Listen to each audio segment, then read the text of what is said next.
Yo, what is up, people? Today we are blessed with the debut on my channel of Saint LFC. Big up, my man. Also, we've got Darren and Theo who have been on my channel before. Also, big up to them. Check out, Darren hasn't got a channel yet, but you guys need to convince him to get one soon because we all want to see more. Something's pending. It's pending, yeah, exactly. Who doesn't love that Irish accent? Do you get what I mean? The charismatic. Guys, check out Saint as well. Sick content, and Theo as well. Theo's going to be big. Give it 5 years, my guy. You're going to be If someone had someone famous on his channel, that's what it's going to be like in 5 years from now, yeah? Anyways, today we're talking about Fabinho. And why I want to focus today on Fabinho is because I think last game made me realise something. And I was very surprised that Klopp actually played Fabinho out of defence. And to be honest, as much as we all wanted it, it actually came as a surprise that, you know what, he actually listened for once. And the fact that Fabinho was out of defence, I felt like our game was just different, like completely different. And I felt like even our strikers had a bit more belief. The midfielders around Fabinho had a bit more belief, and it just felt like a big difference. So I'm going to start with Darren, yeah? Obviously, I've just kind of given you a leading question, but who do you think has been like the most crucial player for us since the whole injury crisis with Van Dijk? You would probably have to agree with you. I'm not just saying it because you've opened that up, Fabinho, because he's had to utilise going in at centre-back. And when he went in at centre-back, particularly I remember one of his first games was away at Ajax Champions League, 1-1-0. And we went through probably, it might have been 4 or 5, I can't remember off the top of my head, games where we didn't concede. And then we did concede, and it was way at Brighton, it was a penalty. And you thought, right, we've only given away 1 goal since Fabinho's went in at centre-back, and that's a penalty. And that was, it shouldn't have been even given when Robertson hits Welbeck on the foot.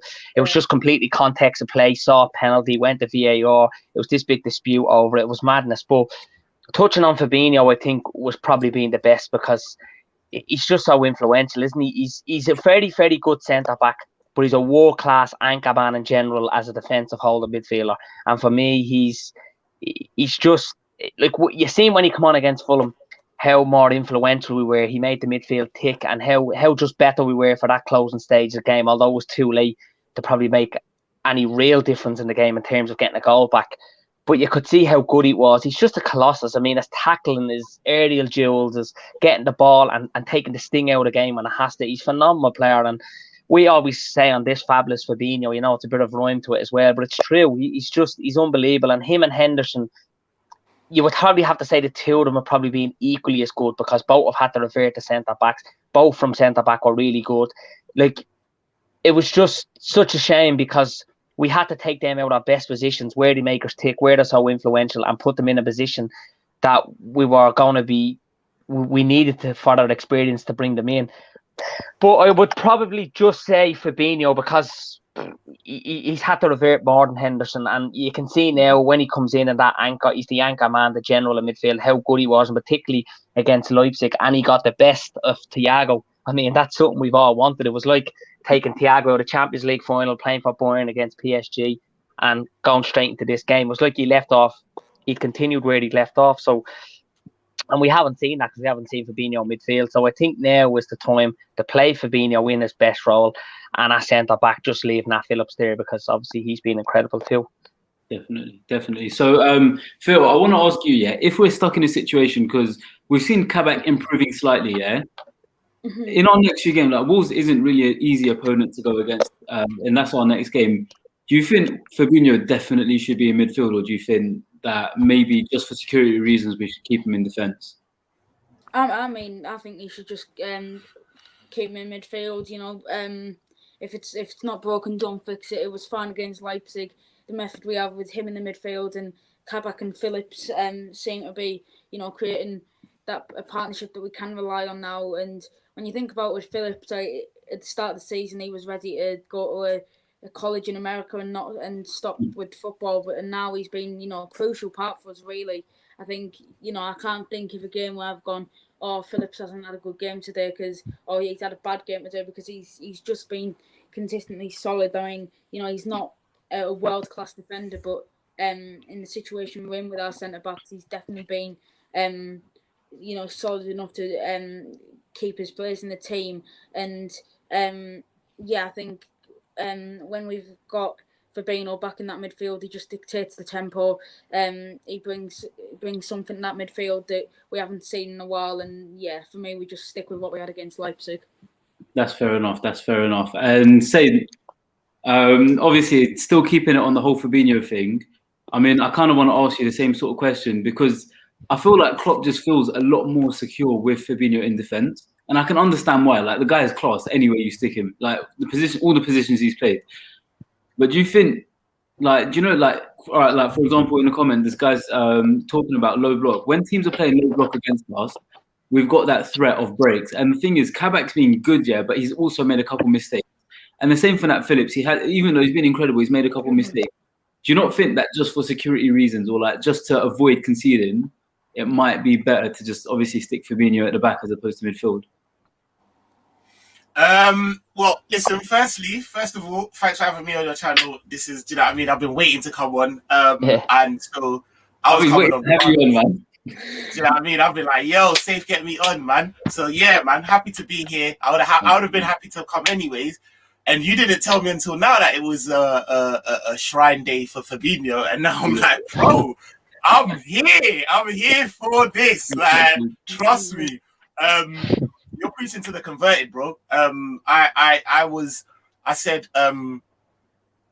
not just myself, everyone, quite a few fans have been saying it, you know, that we would look a different proposition with Fabinho in the midfield.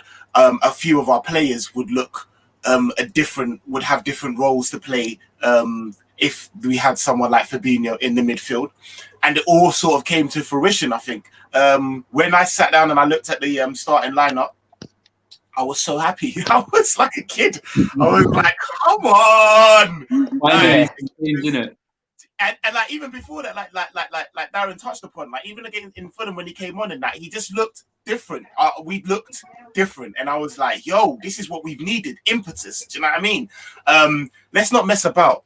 There's one or two players in our team that if you ask a different player, if you ask a different person, they might say, oh, like he's elite, he's world class, or he's not quite. Do you know what I mean? We've got a few fringe players that are, do you know what I mean, on the cuff of world class or not. And Fabinho is without a doubt one of the few that is world class. Like, you cannot say anything. Like, do you know what I mean? Like, I know Liverpool fans will be like, listen, me myself, I'm like, yeah, Henderson's world class, but that's a tricky, do you know, debate. There is no debate to be had about someone like Fabinho. Like, do you know what I mean? Like, we might have a debate about if he's world class, and he's not. He's proven to be world class in as CB. Do you know what I mean? Like, to have someone jump in. I've said this. I think it was on James Redmond after, and when I said, like, let's not mess about. The guy has not been in his favoured position since early October. Do you know what I mean? So I would have been very forgiven if he was, you know what I mean, slightly off pace, or do you know what I mean? Like, I'm sure he still would have added a lot to the game in a different aspect. Mate, slightly off pace, brother. He came in and was like, we talking about, the guy was literally taking balls out of the air, like Vieira-esque. Like, no, I'll take that. We did that. Well, like, I'm like, bro, and I'm not just waxing lyrical. I'm literally like, we look different. Like, I think it was Darren again touched upon, Thiago looked a different player.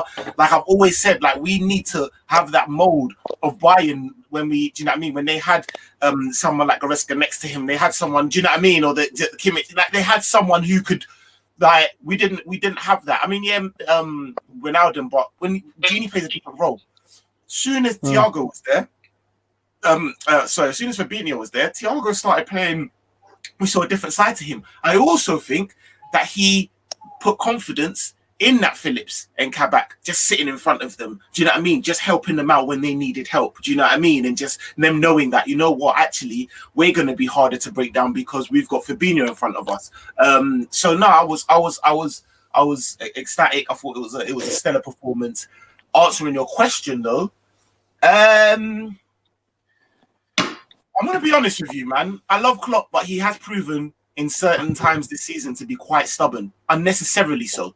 So it's not so easy. It should be. Like, come on, look at the performance. Look at how well we played, considering how bad we've been playing. Of course he's going to. And that's, I think, a statement. That's a testament to how stubborn he's been. That I'm now umming and ahhing about it and thinking you're probably right, Safe. Like, there is a part of me that's like, he might just want that trusted. Do you know what I mean? I'm gonna go out and say no.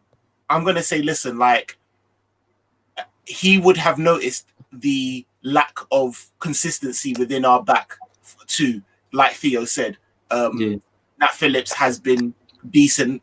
Kabak has been decent enough. Let them start to forge some type of a relationship, and like I say, free up the man them from the CB bird. Do you know what I mean? He's been doing that. Literally. Totally agree. You get less from fraud, or like, do you know what I mean? Or like slapping someone, man. What did he do? Free him up from jail, man. So I'm gonna say so. I'm gonna put myself out there and say he does. No, do you know what? Like, you literally hit the hammer on the. I don't know what the saying is, but the nail on the head. Honestly, hit the nail on the head. Hit the nail on the head. That's it. Sorry, I just not enough caffeine today. But basically, what you said about Klopp is quite interesting, because as much as we've been behind Klopp, and it kind of asks the question that, I mean, I feel for a long period of time, because of what he's achieved, he was kind of away from criticism. Like, you just can't criticize him because he's the guy who made us believe again, Because 30 years waiting for the Premier League, and this guy came in and won the Premier League, Champions League. I mean, I got all the medals there of everything he's won, Mad. But there is a point where you got to say that, you know what? Is this guy making mistakes? And I think it was like, we trusted him, and I think he trusted himself a lot, that this 4-3-3 worked for such a long time.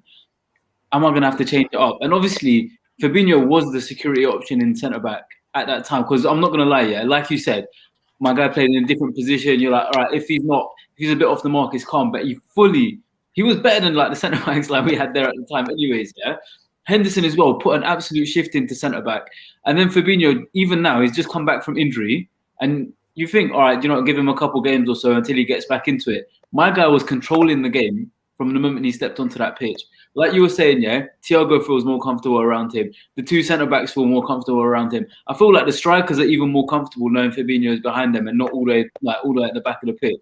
But I wanted to go to this comment, For the game on Monday night, should we be resting Robbo and Gini and maybe some of the front three? Because it was quite interesting to see how we started the other game. Like, I always thought that Firmino was, I don't know, Klopp's son. Like, he's that kid that always gets. Well, I think he might be still injured, isn't he, for this game? I think he is. I think he might be. I think he's still carrying an injury, to be fair. So he might be forced into that change, to be fair. You think shout out to Kelly, man. Go on. Hi, Tony. Now, shout out to Tony Kelly in the comments. That's a good question. I think last night I did on James Redmond's channel the prediction lineup, and I would have went my prediction lineup, but I don't think it would be dropping Robbo and Gini and bringing in Tsimikas and Curtis Jones. And the explanation for that was someone looks at me and says, what do you mean, Robbo? He's played a lot of games. He's gone into an international break now that he's going to be playing 3 games for Scotland. We know he's the captain. He's probably going to play 3 full games for them. Gini Wijnaldum hasn't missed a game all season. Again, he's been phenomenal. He's went above and beyond. You know what I mean? We don't want to get born out with him or Robbo now at the latter stage of the season. Give them this rest, because when they go on to international football, they're going to be playing. We know Gini, Robbo are pivotal to both of their countries' sides, and we know Gini gets a goal as well, lots of goals for Holland. So that'd be my thinking behind them changes. And plus, if we're all probably in agreement that top 4 is probably unrealistic at the moment, even though mathematically it's not, whatever, but we would probably be looking at, well, give Tsimikas a game, give him a shot. We know he's good. We know what he can do. We probably have to pull away from, well, is this the game for him? Because there's a lot of that this season. Well, would you bring him into this game? But I think between now and the end of the season, there's 11 league games left. There's obviously Champions League. If Robbo was to get an injury or a knock, then we'd say, well, we're putting him in at the deep end where he's going to start games. So bring the likes of Tsimikas in. Give Curtis Jones a run of games. He didn't play against Leipzig on Wednesday, so there might have been some thinking that he'll play on Monday night. So I would be happy enough to go to the team that won during the night, because I thought it was a good lineup, and it was really good to see centre backs playing centre backs and midfielders playing their best position. So they'd be the only two changes I would go with. But I don't know what you think. Or yeah, I mean, to be honest, Theo, I'll ask you the question. Yeah, do you think we're going into this game? Like, all right, firstly, how do you think the next game against Wolves is going to go? Like, are you feeling quite confident for it, or do you think we should just be a bit more thoughtful before getting a bit overconfident? I mean, yeah, I honestly, to be honest, I'm not too sure how I feel, because on one hand, like, we've just won against Leipzig, and you know, now we want to, like, you think, oh, this could be the turning point. But then, you know, we won against Sheffield and we thought that. We won against Leipzig the first time we thought that. And then we go and we lose 1-0 or something. But then on the other hand, it's like, not only did we beat Leipzig, we created so many chances. And if we can, I feel like if we can take that in the game against Wolves, who, like, we talk about our injuries, but they too have suffered with a fair amount of injuries themselves. I think a big part of them, they've lost Jimenez. He's not going to be playing. And like, I think if we can take how we played against Leipzig with the amount of chances we created into that Wolves game, and maybe, like Darren said, bring in the likes of Tsimikas and we'll take the front three a bit, and Jones, then I think we might on the night we might just have too much for them. But you know, it is one of them games. It could go either way, really. The thing is, yeah, you're right. Like, yeah, there's spot on. That Wolves have some quality on their team, Mm-hmm. and I feel like Wolves are a little bit different to your Brighton or your Villa, for example. Like, I think a lot of people are saying that chances are they're going to come out and play the low block, because that's almost the blueprint now to go and beat Liverpool. Just play the low block, pick up a goal, and that's it. You basically won the game. Mm-hmm. But I just feel like Wolves are a little bit different. I feel like Wolves try to go for it a little bit more as opposed to other teams. It'll be interesting to see how Klopp adjusts to it. I mean, how are you feeling for this game? Like, are you, like, basically, are you confident for the game, or do you think it's just not going to be an easy one? I was just trying to see on my phone their form guide. To be fair, because in my head, yeah, go on, tell me, go on. Their form, I've got it here. So they've in their last. In my head, I don't think they're on a great run of form, but that's I don't know if that's not like they were, because I remember they started the season really well, but in their last 5 games, they've won the last 2, drawn 2, and lost 1. So I mean, so they're not in a great run of form.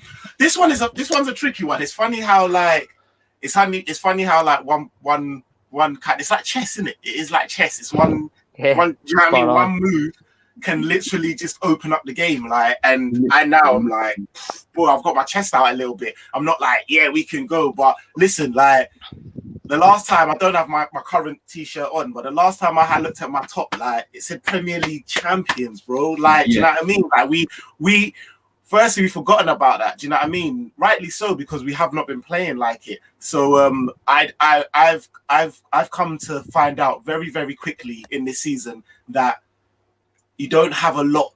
Like there's a couple of results that I've like not gone in because I've been like, oh, you know, let's build up a run.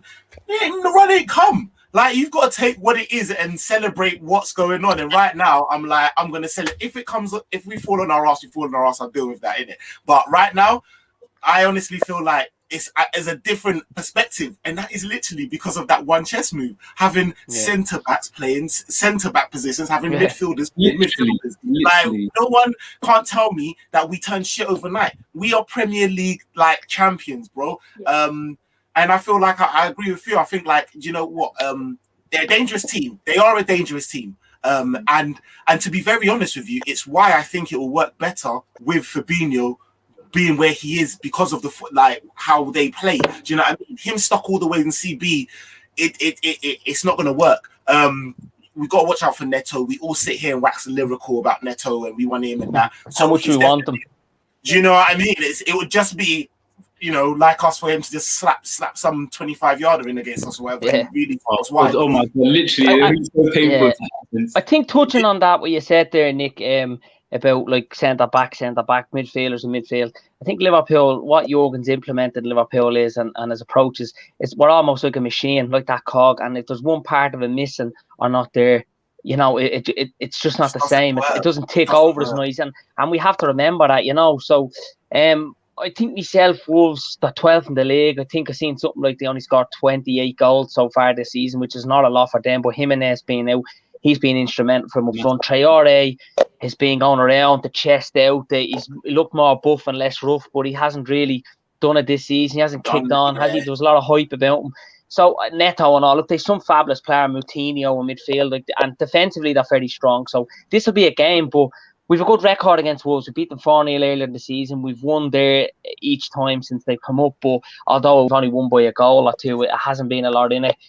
But they'll miss, obviously, their fans. They rely heavily as well on the fans. So I think us going there, probably my suitors now that there's not, like, that pressure's lifted off us of, I suppose, like, every game is still winnable, but what I suppose I'm trying to say is the pressure's lifted off us that we've been so bad that the only way is up, really. You know what I mean? Like, it's no one's really expecting Liverpool to do much now in the league, and probably more onus is on the Champions League. So I'm sure that might suit us in some way. But I'm looking forward to this one, and I do really think that we can get a win, but it's going to be tough. It's a physical battle. But as Nick said, if you can get Fabinho in there playing, you know, we've every chance. And not making too many changes, you know, like, 'cause that's a confident team now, and that's a team that, you know, on the night can be as good as anybody.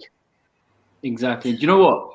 So I was just looking at some of Fabinho's stats here, and I think he's got like a 91% passing accuracy, which is mad considering he's been playing at centre back. Crazy. And unlike a lot of the other type of passes he does as well, he's not just a side man. Like, and we saw that. Like, he's very, very confident in himself, which is so important, and it's infectious on the team in a good way, because like Thiago, for example, was making passes against Leipzig that I ain't seen the guy make. He's probably tried those passes before, but with a lot less confidence. Like that one he kicked over to Salah, some scissor kick through ball thing. Yeah, that was awesome. Have you seen him? Have you seen him? He also made the most tackles as well, and he didn't get a yellow card. I think his tackling was nearly 100%. There was like, he made the most tackles in the game, and a lot of them were clean. I seen him, and I thought, this is definitely saucy. What a player, though. Do you know, that was the player that we all know. We just need to facilitate the way in which he plays and allow him to be able to go and do that. Do you know what I mean? That it's funny because Darren's been saying this, and I've just been like, he's like, oh, you know, it can't get in that sweet melodic Irish accent. He's like, can't get any worse. And I'm like, no, it fucking can, Darren. Yes, it really bloody can, but only as it was. Do you know what I mean? Yeah. Now with this change, I'm like, no, Dazza, you're right. Like, I think we can only get better. Do you know what I mean? Like, so I would like to go and thingy. I don't know if I'm not going to get back in front of myself. I don't know if we're going to go into like predicted lineup or whatever, because I was going to say another change I'd maybe like to see. I wasn't actually planning to go on the whole preview for Wolves yet, but might as well go for it as we're here. A lot of us have in our heads what we would like to see, especially in that last game, to see Klopp actually change things up. Even though, like, for example, we lost against Fulham, it just shows that, you know, I feel like we're taking a step in the right direction now. Hopefully we'll find the way out of this slump, and hopefully it is just a slump. Like, it will come to an end and everything. But yeah, Sen, I'll let you go for it then. What do you think? What kind of changes do you think we'll be making for Monday night? Well, I was on the same show, Aaron, that you mentioned, and I actually was like, you know what, Daz, I'm with you. I was one of a few, and the other two didn't. But I don't think, even though I think he probably should, because I do rate Tsimikas, I don't think he'll give Robbo a break. I think he'll play, and I'm happy with that. It's fine. Let him. Do you know what I mean? Let him play this game. It's a long break to lose. Do you know what I mean? Or to drop points. Do you know what I mean? So we just need to get the points, and then we'll deal with it afterwards. The one I would like to say, obviously, bar Fabinho, which I'd like to see, is it was really nice to see Klopp give Origi more than 5 minutes at the end of the game. And I thought he played really well, man. And assist. Do you know what I mean? I thought he played well, and it would just be nice to just be like, listen, like, just, do you know what I mean? Have 45, even if it's just 45 minutes, have the first half. Do you know what I mean? Or something. Like, just, because there's a difference, you know what I mean? Let him feel... Give him a different onus, and also with him not just playing with bit part players, like he was playing with like the big boys. Do you know what I mean? Not coming, like I said, like not coming in, and it's a goal threat. It's a goal threat. Yeah, man. Yeah, so I wouldn't be I wouldn't be upset to see him in the starting lineup. But do I think it will happen? Possibly. No, I don't. You could see how effective Jota was though as well. He came back after being out for a long time. So obviously being a former Wolves player, the chances of him scoring now Monday might happen, because it's like as if the last game he got is bad shot. It's like when you come back after a long injury and there's always that game or training session where nothing comes out for you, but you've had your chances, you've got them out of your system. Let's hope if he gets a good chance on Monday night against Wolves. But he'll be creative and he'll be explosive and he'll be a handful, no doubt about it, even if he hasn't got a shooting boots on. And the Mane and Salah played a lot better with him there. He was so effective, Jota. I was very impressed with him. Definitely. So I feel like a big difference recently is that we've actually been making chances. So I think according to the stats, we've been making almost the same amount of chances as last season. But in the reality of it, and Conroy keeps mentioning this, the chances that we've made this season are literally they're nothing like last season's chances. Like last season's chances, we're talking about chances. Exactly, one-on-ones, sitters and all that sort of stuff. Whereas now chances are, I don't know, someone coming off the bench and just looping it from outside the box. You see that Jota shot? Was it against that Jota shot where it got saved? Oh, mate, what a shot. What a shot, but that's a chance. Do you know what I mean? Yeah, like, that's a real chance. Yeah. Do you know exactly. The thing is, now, I feel, for me personally, like, I just feel a lot more confident walking into this game. Obviously, the Leipzig result has an impact on that, but we're just playing with a lot more confidence. And I just hope we can bring that to the Premier League with us, because we've seen it in the Champions League twice now. And in this away game, so technically home game against Leipzig, we started the game 2-0 up. So they had to come at us, which really worked into our hands. But hopefully, it's just giving them a bit of confidence. Mane, did you see that smile on his face when the guy found the back of the net? Yeah. That smile was so big in such a long time. And even for Salah to get a goal was just fantastic, because now our two target men or whatever have gone and picked up goals. Origi to get an assist as well. It just shows so much difference. And on top of that, Keita to be a part of making that second goal as well with the through ball to Origi. Keita coming into the squad from injury after such a long time. Even I think he's had he's come on twice now, right? For the last 2 games or something like that. Yeah. And he's come on and every Chelsea and Fulham. Fulham. And did he come on against Leipzig? He did, didn't he? Yeah, he did. Yeah, he actually played the ball into Origi, and then Origi got the assist. Yeah. I literally just said it. So and he's looking very fluid. So I feel like we're going into this with so much more than we've gone into a lot of other Premier League games. So what I'm going to do, is I'm just going to go into lineups. I'm going to start with Darren, because I think you pretty much suggest we'll go through the lineups like player by player, But I'll let Darren start then. So who do you think, or who would you prefer to start with? Like, what would be your starting 11? Well, my preference would be, and I just touched on it a while ago, was Alisson, Trent. I think you have to go with Kabak and Nat and a centre back, because the most centre back pairings we've had this season is 2.5 games with Henderson and Kabak. So that shows it's no coincidence how bad we've been, because if you don't have of some sort, you don't have a centre back pairing, we've had 20 odd different centre back pairings this season. It's madness. Championships, man. Yeah, and we've had midfielders playing defence. So if you look at that alone, you're gonna say, "Geez, Liverpool are in trouble," and that's why we are. I would like to see them have some sort of partnership there, because Kabak, let's be fair as well, is on a trial, so we need to see as much as him between now and the end of the season. So then come the summer, we can say, are we going to pay the 18 million, or what are we going to do? And we're in a good position. I like the way Darren says that. He's like, we need to see, mate, FSG, we need to rinse him for the money. For 18 million, yeah. We're not spending 70 million on a centre back. No, you've got one, and that's good enough.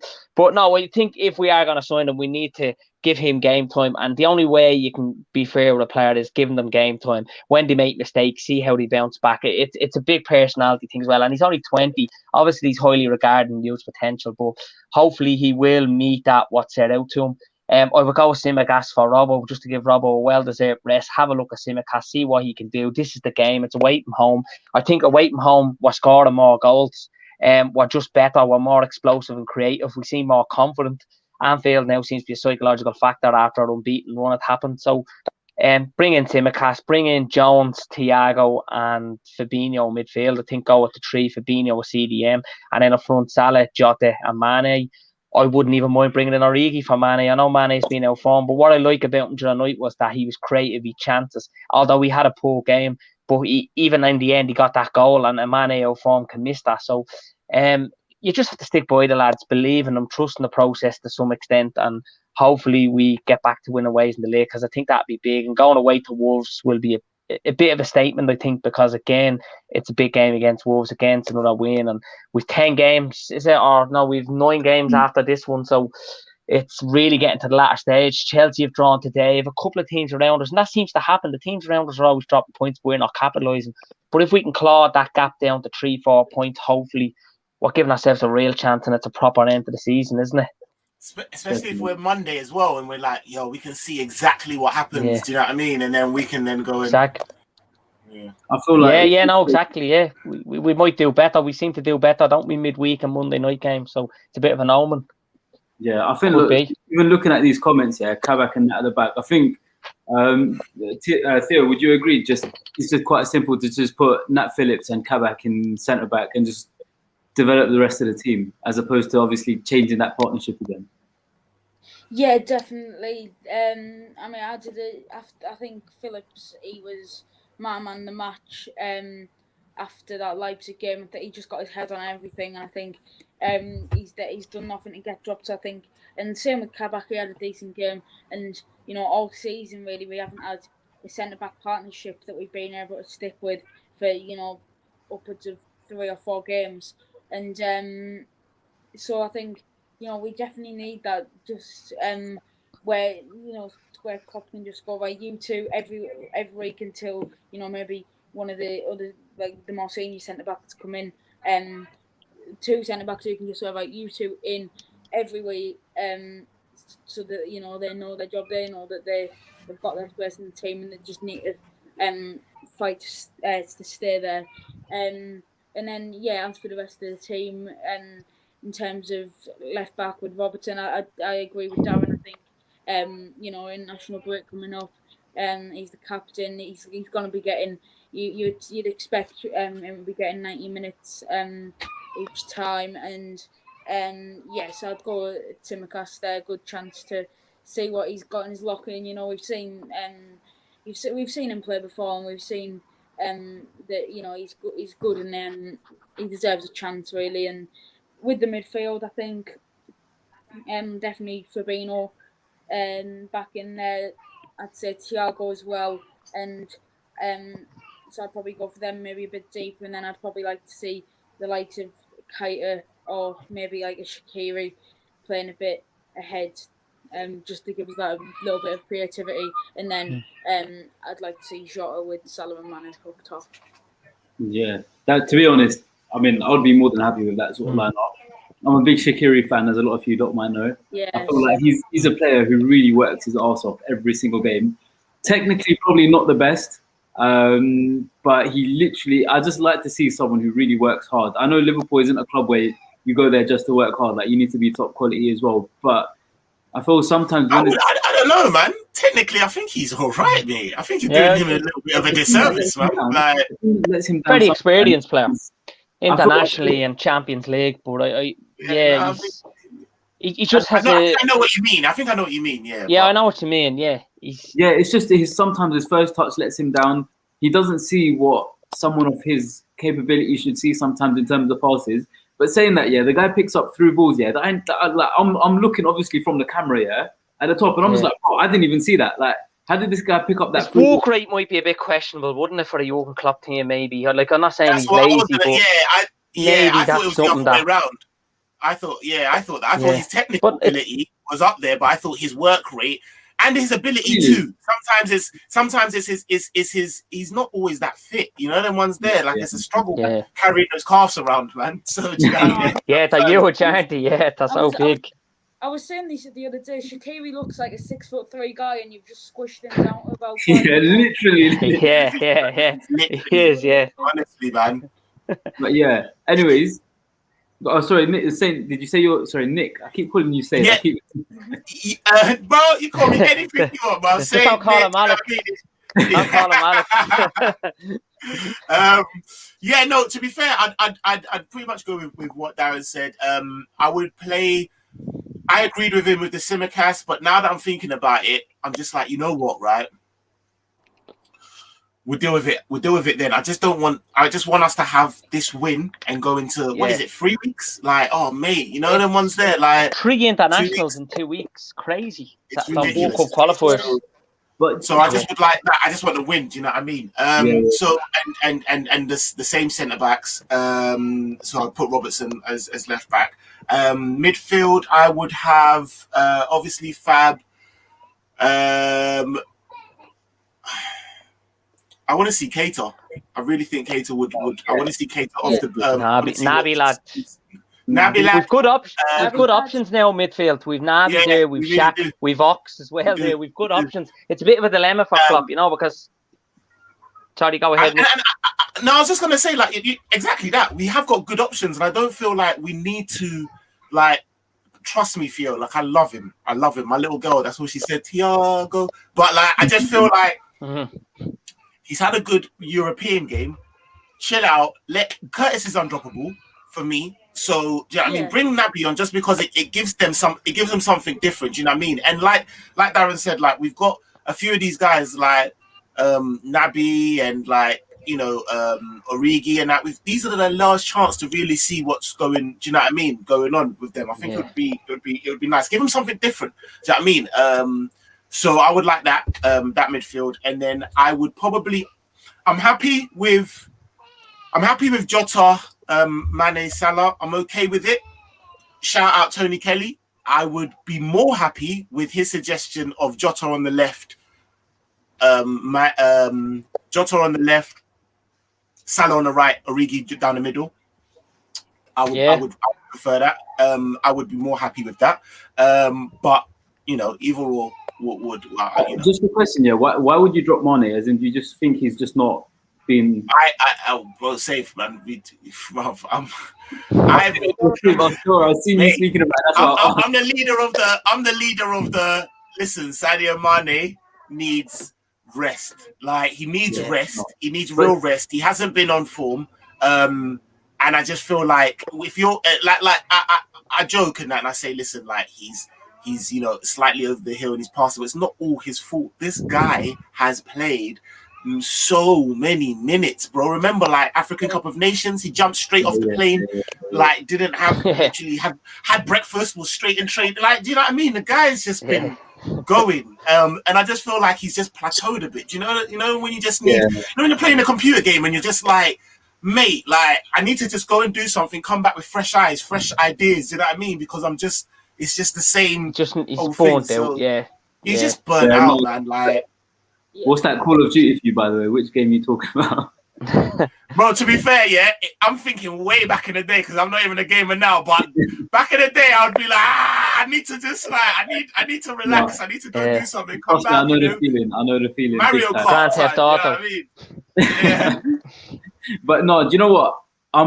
The thing is, I was watching your lot's thing on Mane, and I'm a massive supporter of Mane in the sense that I know he's capable, and I think we all do know his capabilities.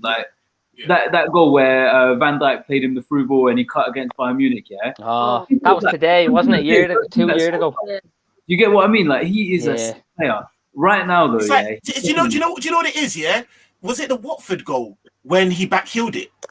Against Watford. Yeah. Do you know what it is? Yeah. That one, yeah. Do you know what it is? Yeah. If you clock it right, that came from a bad touch. Do you know what I mean? The touch wasn't great, but at that point he was so fresh with it. So confident. The ingenuity. You know the word. He was so fresh with it that he was able to come up with it, and then Mane now that bad touch, and he just. Do you know what I mean? Oh my god! Please. Yeah. Literally, I couldn't explain. Do you see what I'm saying? Do you know that was a goal? And do you know the fact that I say that I know his capability, for example, ingenuity, yeah, long word that. You got there. But now what I think it is, I think it takes Mane longer to fall on the floor. I think because we're out of form and nobody's foreseeing how our form would go, that the heads have just dropped, haven't they? I think if we're winning now and the confidence is higher, even if Mane's isn't, stuff is just happening for him. It's just he's around better players, around players in form. But obviously of late, it's beyond even question Jurgen Klopp. It's down to the players. They just haven't been doing it. They haven't been getting back quick enough. They haven't had that intensity, that energy. They haven't looked really too workman like. They just any desire, that passion's just gone out of them. And it was great Wednesday night, because when I seen that starting lineup, I thought, this is good. Fabinho went there, centre backs, Kabak, Phillips, who I wanted to start, and then Jota in, and Bobby was rested. I thought, right, I'm excited for this. And then straight at the get-go, we were at them. And even though we were wasteful in front of goal and we missed a lot of chances, and you're thinking if it's against a more quality opponent to come back and we lose this game, the Hunters, but I was still saying at least we're creating, at least the performance is there. Because you have to remember, it wasn't a game, it wasn't a must-win. We could have lost that and still went through. We had the advantage. So I was really pleased with that. But like we've said before, we just want to get some consistency, and that has to have an impact in the league, because I don't want Europa League. No, trust me. Don't worry. I think, like, the thing is, yeah, I've been watching a couple of streams this week. Hate Europa League. You know, it's just giving me this little belief that top four might still be possible. I don't want to believe it yet. Now that Fabinho's there, now Flacco was there. You get what I'm saying? I'm changing my whole tune, mate. I'm changing my. It was R&B. Now it's like folk. It's like the whole tune has changed. The genre, everything has changed. Anything. The thing is, yeah, for me, yeah, it's not yet, because I've dealt with so much heartbreak. Literally, yeah. Everton, I was like, no, we're going to win. Leicester, I was like, no, we're going to win. Chelsea, I was like, no, we're going to win. Even Fulham, yeah, I was like, we cannot lose to Fulham. We just beat Leipzig. We're not losing to Fulham. What do we do? My heart has been broken too many times for me to believe that top four is even a possibility, yeah? But for me, yeah, my starting 11, I feel like definitely, so back four, yeah, I'm agreeing with all of you lot, Kabak, Phillips. If Klopp changes that, I'll be really upset. I'll be very honest, because it's just going to bug me so much if that's not the two centre-backs. It's time for them to build like a proper partnership, at least for the rest of the season. For me, I feel Robbo should play. If we've got international break coming up, I feel like just get Robbo on the pitch. I feel he wants to be on the pitch as well. And if he's doing well, why bring a stop to it, kind of thing. I can understand why you'd say you want to rest, because that guy like proper minutes. But for me, I feel like he should carry on. And Trent's just getting better and better by game at the moment, and I'm loving to see it, because I feel like he's building a lot of confidence as well.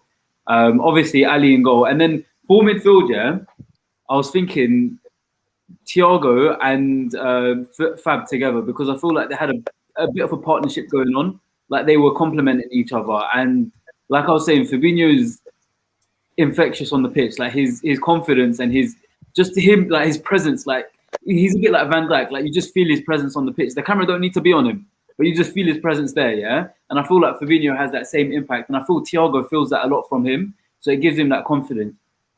In front of them, yeah, it's a bit of a sticky one, because I feel like Keita has been really quick on the ball, and that's what we've been missing a lot. That person who's picking up the ball and just in and out and just give it, just receive it, turn around and pass it. And we haven't had a player like that for a bit.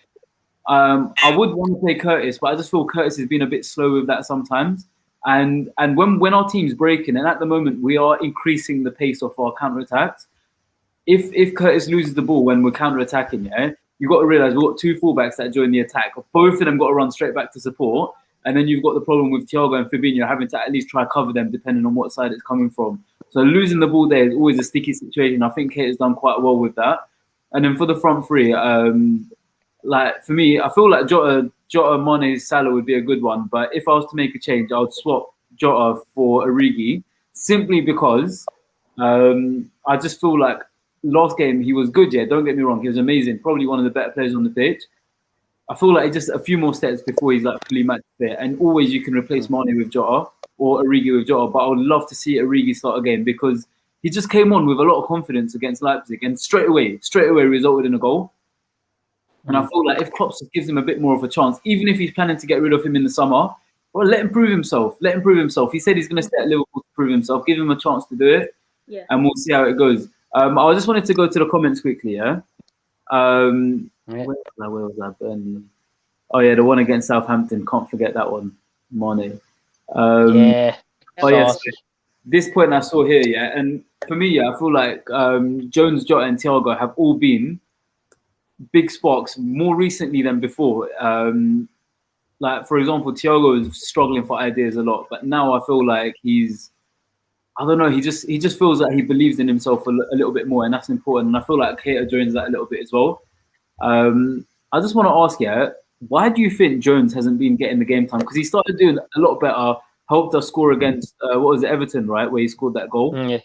But why since then have we not seen him on the pitch so much? I'm just going to ask whoever wants to answer. Feel free to go for it. I think because sorry, go ahead, Nick. You can go, bro. I don't know. Very quickly, I don't know. I was just going to say I don't necessarily have a problem with it because we've got to remember he is only 19 years old. You know what I mean? Like he's still a kid, and like I don't ever want us to get so dependent. I don't want us to get like Arsenal. Do you know what I mean? Who's like, oh yeah, Saka's great, but like, mate, he plays every game. Do you know what I mean? And it's like we get dependent on a talent like that. I think at the moment with the quality we have in midfield, the maturity within the game, age and stuff, we have a nice mix of players to really kind of bring him in and usher him in as and when he's needed. I think he was needed a little bit more because our midfield was thinning. We didn't have Shaq. We didn't have Keita. If you looked at our he was needed. Do you know what I mean? We didn't really have the luxury of being like, well, you know. But to that, he really like built up some confidence. We got to see his character. Didn't play well in every game. Came back, head up. Do you know what I mean? Then started absolutely bossing it, getting a couple of man of the matches consistently, and just really started to come the player that he is. So, do you know what I mean? I think it's just a case of us really, when everyone's fit, managing him, you know, better. I know I say he's undroppable, but you know, I would like to see him then. Do you know what I mean? Just sort of, that's where Klopp comes in.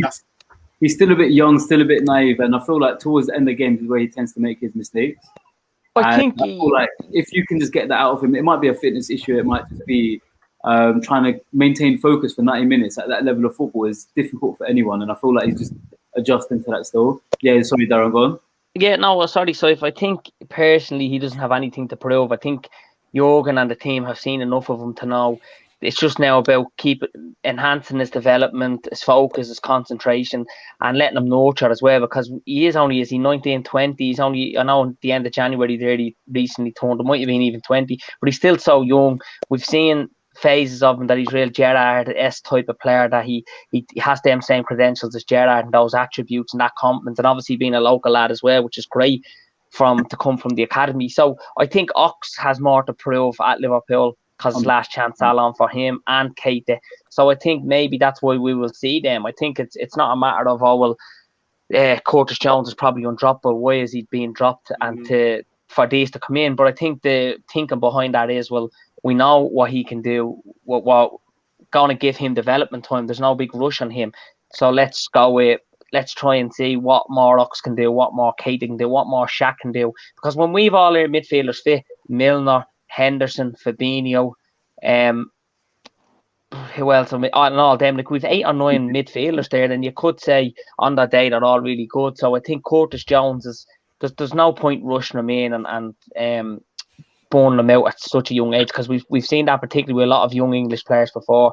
Rooney was one of them where he was just from the get-go, we played all through his career, and you can see that burnout at the end. But we just want to take our time with the development of Curtis Jones, but give him enough game time, but not be overdoing it. So I think Ox, Shaq, Naby have a lot more to prove, and for them you would probably say it's the last chance, really, particularly for Naby Keita because of his injury record. We know the potential and how good he is, and technically how good he is, and how good he is in Jurgen Klopp's system. But Curtis Jones, there's no major rush on him. He's there. We know what he can do, and he's going to be fine. Do you know what I mean? That makes absolute sense, because the way the team is at the moment, with some players heads down and whatnot, that could have an adverse effect on Jones obviously developing as a player. So it makes complete sense. Sorry, I just saw his comment when Everton beat us. Thought Everton won the league. Apparently Everton are 2-0 down at the moment. No, I just heard that. Who are they playing?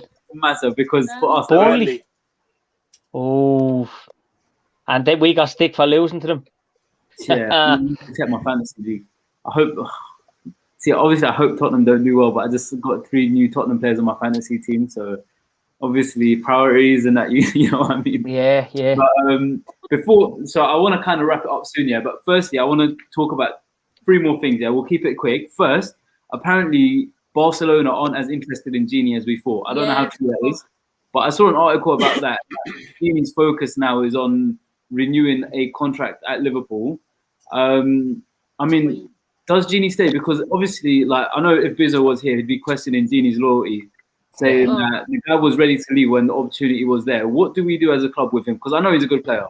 And I'm going to start this one with Saint. Yeah, do you think do we keep him on and just keep him in the squad because we know he's got the quality, or if he's not loyal to the team, like what kind of action do we take? What are you talking about, bro? I'm just asking. In this day and age, and it is more now than it ever has been. But it's all about what you do. Do you know what I mean? Actions. Do you know what I mean? Like, enough of the talking and all of that. What is it that you do? And this guy has been nothing short of a model professional for us, regardless. At the height of his contract situations, could you tell in his performances? No. Could you tell in his availability? No. He has been so all of this like bruv, are you mad? I know players that have been talking the most amount of nonsense. Do you know what I mean? Like, and done some, and then got what they want, and then stay with. Is that loyalty? Like, bro, I feel like, listen, you're in a profession where like you are done at like 30 something. Do you know what I mean? You've got a very short period of time in order to try and, for whatever your goals may be, do you know what I mean? Be it money or be it, you know, trophies or be it a new challenge or whatever the case may be. And I don't think anyone should look down their nose at someone who's maybe was like, you know, maybe I'll try and see what's going on. At the end of the day, he was criminally underpaid for so long. I don't put criminally, bro, like ridiculously. I'm not gonna lie. When I found out, what was he on? He was on less than 100 grand. It was. He's on 70 grand or something. Yeah, I said, come on, bro. And like Simicast something is getting paid more than him. Bruv. Nat Phillips, who now I know why, but at the time I was like 60 grand. What is going on? But do you know what I'm saying? Like very quick. Go on. No, go on. What were you going to say? I was just going to say Premier League winners in that, yeah? Sorry, Premier League winners, the amount of money we've got coming into our club. And then you've got teams like Everton who have probably got people like who are in like their first 11 who are getting paid way more than Gini. Forget Everton, yeah? Other clubs, so many other clubs. It won't be, bro. Arsenal. It won't be. Yeah. Don't take the mick, bro. Don't take the mick. You know what? Sorry, I have to backtrack on the way I asked that question about loyalty and everything, because at the end of the day, you're right. Their career ends very early. Very early, bro. Like, and that's what I'm saying. Like, if he was doing all of that and there was a bit of, you know, then I'd be like, no, but there was times when I was like, I know what's going on, and yet you're putting in some real stellar performances. If I've got something to critique Gini about, it's something that he's always done. Do you know what I mean? He's always held the ball a little bit too long, or you know what I'm saying? But in terms of like going out and nah, bruv, I think he absolutely smashed it. I don't know the ins and outs. I think he got legend status with his 2 goals against Barca, yeah. I don't know the ins and outs. I don't know. Apparently, he wants 200 grand, and if that's the case, he needs to chill out. I don't know the ins and outs. I'm not in the. Do you know what I mean? Like, all I know is that I think personally, from my point of view, he was more than you know, right to go and seek. So we, as a club, felt no way to pay him what we all pretty much felt was criminally underpaying him. So why shouldn't he be able to look somewhere else? And for him to be like, you know what?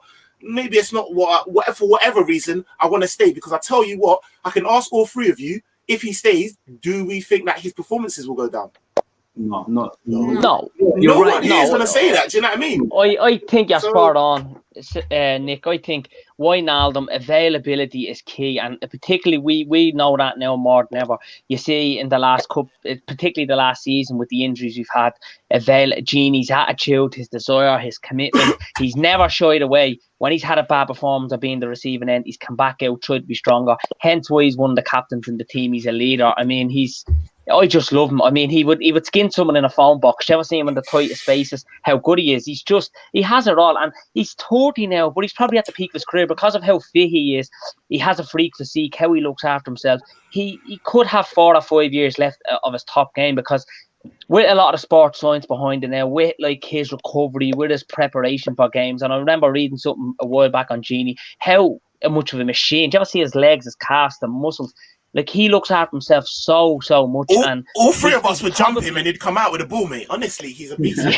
Yeah. He's quality, but I mean, he's so robotic. Even his movement and his strength, and you can see he has that Liverpool passion. There's players that you look at over the years and you think he's quality, but he's just not. He's not that Liverpool player. Wijnaldum is a Liverpool player. He's passionate. He has all the basics that you need, the characteristics, the attributes to be a Liverpool player, and he has one. And like, I don't know what's going on with his contract. I would hope it's more than just the club's not offering him money. I did question before, well, if he wants to go to Barcelona, he's at Liverpool now 5 seasons. He's done probably all he can at the club. If he goes on, happy days. He wants to move. I wouldn't slate him for that. But look, I mean, to me, he's a prized asset. I don't think he's a £50 million player for me in the transfer market available. I know he's 30, but he has a couple of seasons left. He's just one of those players that he probably has 4 or 5 seasons left at the top game. And he doesn't have to be either that fit, because he's the type of player, he can read the game so well that he can take a step back, let the other lads do all the intense and the energetic work. He knows how to read. His awareness phenomenal. So keep Gini, do all we can to keep him, because when Thiago came in, we thought, if Gini leaves, he's replaceable. There's a lot of people saying that, but he wasn't. He was. If we hadn't had Gini this season, we probably would have struggled more. Not just because of his availability, but his quality as well, the pitch, which sometimes we undermine. And like, you have to be careful what you wish for. But he's right up there with any of the greats in midfield. And to be honest, if you think about it, it's not just him that's dropped off. In terms of him slowing down a bit this season, which I feel like he has, he used to be a lot quicker in terms of turning the defence into attack and all that sort of stuff before, and I feel like that's slowed down a bit this season. And it could just be down to the fact that there's been a lot of criticism, and him being very professional, like Saint said, he's been very professional not to go to Twitter and say something stupid about the fact that a lot of Liverpool fans have turned on him very quickly, despite him earning such little. I don't know if that's true. If anyone can verify that comment that you can see there, Jamie, I saw something a few weeks ago about the wages. I think what I saw, it said Chamberlain's on like 125 a week. And when you think about it, he hasn't been playing, and Wijnaldum has been playing literally every game consistently. And I just wanted to touch on what you said before, and I know you said you were backing it, taking back on your comment about your question about him being, disloyal and stuff. But I have seen a lot of people calling him disloyal, and for me, disloyal is, when you see players they want to move for money and then they stop performing, and they just to try and get their move on. I think we saw with Payet from West Ham, he was saying that he was injured when he wasn't. But with Wijnaldum, he's openly said that he wants to stay at the club and he wants to play for the club. And he's also been putting in consistent performances for us. So yeah, for me, I definitely want Wijnaldum to stay. And that's fair enough. Like, the thing is, you don't have changed my mind a little bit, because I'm not gonna show you. That's why you got us on here. Yeah, I know. Yeah. You all come with very, very valid points, so I literally can't. And the thing is, he's proved it at the top level, so there's literally nothing I can say against it. The last thing I want to jump on before we wrap this up is Nat Phillips. All right, that guy. If we make number 7, my headline now. Why did you only give us at the end, bro? You should have given us at least half of the show, saver. bro. That's why, because otherwise we'd have gone for a whole hour about Deadly Theo, I love it. Anything else, But my guy, if we win number 7, imagine the headlines: Championship to Champions League. Big picture on that. Yeah, I like that. Hey, bro, come on, save, man. You need to trademark that, bro, quickly. Get all these Daily Mailers out of the chat, bro. We're gonna, you know what I mean, bro? That's my guy still. That's brilliant. I like that. That's quality. Bro, that's quality. That's quality. So mad tabloid headlines. Look, I've got this football in my room. I'm scared of throwing it up in case Nat Phillips jumps out of somewhere to win the header. Do you get what I mean? My guy, bro. Do you know what it is? Like, when he first came in, especially about him, and I know you lot was talking about him yesterday, and I was like, don't gas him up too much, But since I said don't gas him up too much, I've been watching obviously his development through the games, and he came into the first game with so much he came in as a young guy kind of thing, trying to prove himself or whatever. And he made the mistake, so he got a lot of criticism when he got turned against Leicester, I think. But the whole team was dead that game. It's not his fault. And the way the guy has developed, my guy said he woke up one morning, I don't know if he did a size 1 all over on his head, and he goes, I am now Martin Skirtle. I am going to win every single day. And it's just mad to see a player develop that fast, that quickly, in a team that is struggling. He's literally been like, do you know when they say a diamond is only developed under pressure? And literally, I feel that's what Nat Phillips has been, a bit of a diamond for us and a gem, at the least, because to step into that team and then make a mistake straight away. I think it was in his first or second games where he made a mistake. Everyone jumped on his back. Like, I wouldn't say everyone, a lot of fans were behind him, but I've seen people on Twitter jump on his back very quickly about that. Even with Kabak, jumped on his back very quickly about the mistake that he made. It ain't easy, especially when your Henderson's getting injured and then you've got not your full midfielder and everything. Like, you haven't got the older players or the experienced players to rely on. And my guy just said, you know what? I'm going to do my role here, and that is win every single header and make sure the other team doesn't score, and that is what I'm going to do. And he literally comes out every single game. Do you know what it is? Like, it's a fascinating story because he only probably got a game because we'd no one else at centre back. But I never seen a banner before. Martin Skirtle so hard that he can go to Burger King and demand a Big Mac and get it. You know what I mean? It's something like that. And it's so funny because he is very Martin Skirtle. Reminisce as well of him, isn't he, with the bald physical, how physical he is, and a bit like, as I said last night, Camaja, like Virgil van Dijk, you know what I mean? That's reminiscent of him. But now I'm hyping him up a bit by saying Van Dijk, but no, he's been outstanding. When he first came in, he'd man the match, and I was probably one, like us probably all, don't get carried away. It's his first game, it's at Anfield, he'd man the match. Then he went on again. It was his 10th appearance the other night. He's been man the match 4 or 5 times out of him. Like, you can't go through 10 games and they all just be fluke or be lucky. He has been phenomenal. He's put his work rate in, his focus, his concentration, his energy, all the good things you need to do as an athlete. He is obviously doing, and he is an athlete, and he's a top professional now. And his transfer market is just going to go sky high after this, and particularly if we start getting to the latter stage, the semis, final of a Champions League, and he's pivotal for that. But like me, I'm thinking now, keep him. Let's hold on to him. I mean, he's a great option to have, and like, credit where credit is due. I'll say that about anybody. It's kind to be kind. It's respectful to be respectful. And he deserves all the praise he's getting. He's probably not even getting enough, because I'm not saying to hype him up. I think he's already hyped up enough, but I think he deserves that. But he's been phenomenal, and he surprised a lot of us. The story, going to America, do a scholarship, now ends up at one of the biggest clubs. This time last season, we were world champions. You know, our first time we'd won it on the back of the European Cup, the first elusive league title that we absolutely smashed. And now he's coming in to play a pivotal role in that Liverpool centre-back against a really good attacking side in Leipzig, who are flying in Bundesliga. So that wasn't easy. So big up to him and fair play in that, because he deserves everything. It's super. He is a big motivation for pretty much any young guy wanting to become a footballer, because I know in London anyways, I don't know about the rest of the UK, but trying to get a scholarship in America to play football and study at the same time is started getting a bit more of a popular way to get into football if you can't make it into an academy at younger. But I've seen a lot of things against it, saying that there's no point going US, like you're never going to make it professionally. You're just doing it to kind of live the life and everything. And Nat Phillips, do you know what? I think for Liverpool, is that his first ever Premier League appearance when he played for us? West Ham, West Ham, yeah. So my guy made the match appearance at 24. His first Premier League appearance at 24. And I think that at the age of 22, he probably thought, that's it, I'm not going to play professional football. I'm just going to try and go for that America thing, and nothing's going to happen off it. But it's literally a motivation that it don't matter how old you are, just keep doing what you do. And if things go in your way, you never know, you might just be winning number 7 for Liverpool. That's what they say in it, where opportunity meets preparation equals success, man. Do you know what I mean? Yeah, I like that, brother. Just stay prepared. Do you know what I mean? Stay prepared, work hard, man. And do you know what I mean? And he's the embodiment of that.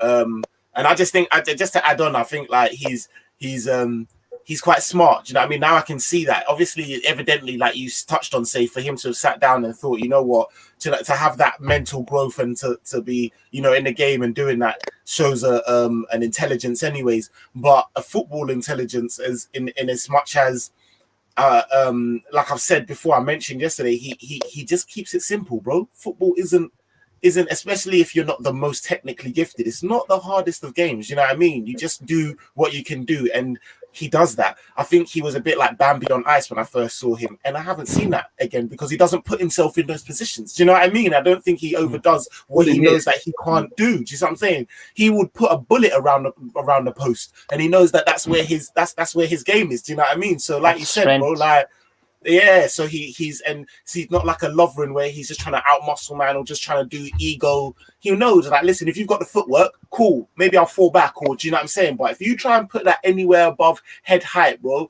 it's going straight back to you. Do you know what I'm saying? So, shout out, man. Like, I've realised, like, I feel like teams are going to have to readjust their tactics a little bit, because them playing the low block and then the ball over the top to get past our high line and everything, it's a bit of a different story now for them, because Flipping Phillips is a pain in their arse. Like, he's just going to keep winning those headers and break down a lot of their attacks. Before I finish this year, I've been hearing talk about teams interested in Phillips. Would you guys definitely keep him on board at Liverpool? Like, do you think he can develop into a proper first 11 player, or at least just give depth in our squad? I'm going to start with Theo, because his face is going to be like, whoa, calm down. Let's see. Yeah, it did. 100% keep him for sure. I think he's definitely got a future with us. We've seen this year he stepped up. I mean, when you've got Virgil van Dijk and Joe Gomez, and you're the one that the Premier League champions are relying on to step in, then that's so much pressure on him, and he's just adapted well, and he's put, like Darren said, he's had how many games, like 10 games or whatever, and he's had 4 or 5 man matches. Like, that's no fluke, and he's just been so good for us, and I think definitely keep hold of him. Yeah, and man. I agree, bro. I was just gonna say, bro, like, it's debatable for me. 100% yes. Is Nat Phillips better than Lovren? Yes. Like, do you know what I mean? We were happy for, like, I'm now actually sitting here like, no, he can do a thing, and he's our first choice at the moment by opportunity. So he's definitely good enough to be at least 4th choice. Like, easy. Like, do you know what I mean? Like, so yeah. I think for me, yeah, definitely keep him on board. Let's just say he doesn't reach the quality that we're aiming for. We've still got him there for another season. Who knows if we're going to go for another injury crisis where we're going to need him to fill in, or whether he's just going to develop into that player and just become one of the better centre-backs alongside Van Dijk or something of that matter. Because we know, to be honest, yeah, Gomez and Matip, it's unfortunate, but we just can't rely on them and stuff like that. I would like FSG to show some ambition and get rid of Matip, as much as I love him. Do you know what I mean? And in doing that, you're going to need to bolster. Do you know what I mean? So and as well as that, Matip, as good as he is, like, we've seen Matip out games and coming back after being out for months, and cool as a cucumber. He's just so good, and it's like as he's never been out, and that's what I like about Matip. He's so reassuring, but he's not. His availability is not there. Nat Phillips is going to give you availability. Nat Phillips will play through injury, he'll roll up the sleeves. Like, I remember Jamie Carragher, all the years he played for us. He played the appearances I added up over the years. He had to play 50-odd games a season. So a lot of them he would have played through niggles, cramps, injuries. You would have, haven't they? No matter how good you are looking after yourself, you're going to carry knocks. And that's the attitude, desire and commitment you want. I think Nat Phillips is reminiscent to that. I really do. I don't want to overly hype him up because it's a 10th game, but I think I've seen enough consistently in those 10 games to say, yeah, he sticks to the basics. And as a professional footballer, your target should always be go out with the right attitude, stick to the basics and keep it simple. And if you do that, most of the time you're going to do well. Obviously then there's a big definition whether you become a really quality player or even for a world class. But he doesn't have to be world class because he's a lot of attributes. And at the moment, he's our most compact and composed defender. So he deserves all the credit, yeah. And I'd keep him. I would keep him because I'm not selling him for less than 30 million if we had that anyway. Yeah, and having him on our team is putting Fabinho back into midfield, and that is making the biggest difference. Like, you better be slapping down 90+ million for my boy Nat. Then not even, you know what I mean? Then we can maybe have a conversation. Yeah, trust me, mate. Right? But yeah, boys, just before we go, because I know some of us have to get going. 1-word answers. Scoreline: Liverpool versus Wolves. What are you saying, Darren? 2-1 Liverpool. Theo? 1-0 Liverpool. Saint? 3-0. Clean sheet. Oh, I like that confidence. What about you, Saif? I'm going for a 3-1. I'm going for a 3-1. It's nice to see confidence. One of us has to be right. I know, bro. Hey, bro, my debut on your channel, and you got confident Nick, bro. Come on, bro. Come on, bro. And Jamie agrees 3-1. All right.